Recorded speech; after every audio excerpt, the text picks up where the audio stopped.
In this lesson, you'll learn how to populate your test case with TestSteps using standard modules.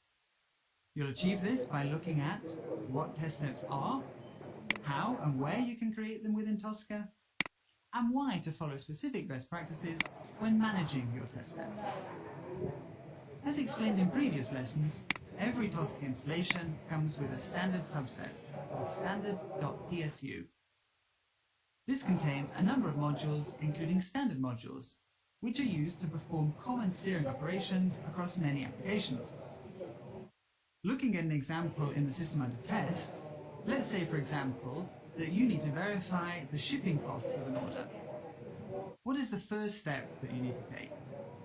Before anything, you need to open the demo webshop. To open it, you can use the standard module named OpenURL, which is found under the path Standard Modules, Tbox X Engines, HTML. Once you import a module in the test case section, it becomes a test step.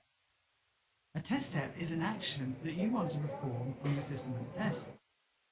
In Tosca, you can automate your test cases and test steps in the test case section.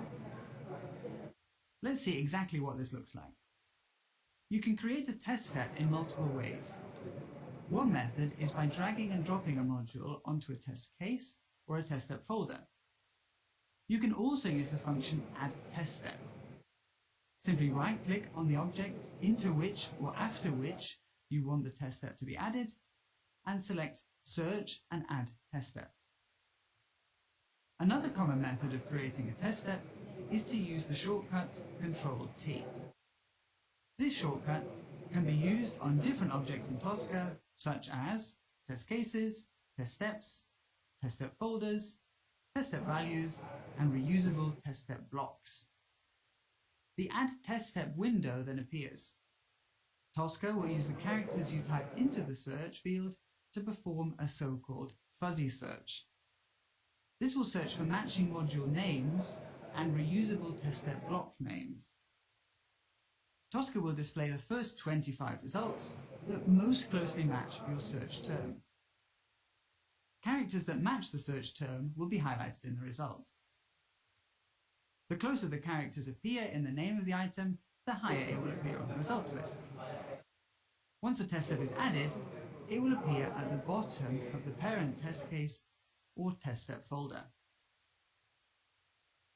After adding a test step to a test case, there are a few best practices we suggest following when managing your test steps.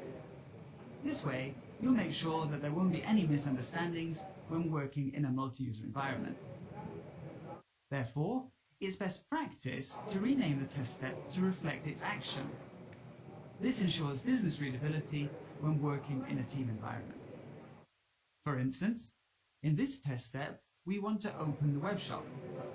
We therefore rename the test step to reflect the relevant action, and this ensures clarity. This is one best practice. Another best practice is related to the structure of your test steps. Make sure your test steps are structured in a chronological order. To reorder them, simply drag and drop them into the appropriate order. Once you have added your test steps and defined your flow through the application, the next step is to add the business information required for Tosca to steer the controls on the screen. This will be covered in the next lessons. This lesson is complete. You are now able to populate your test case with test steps using standard modules. Give it a try by completing these exercises.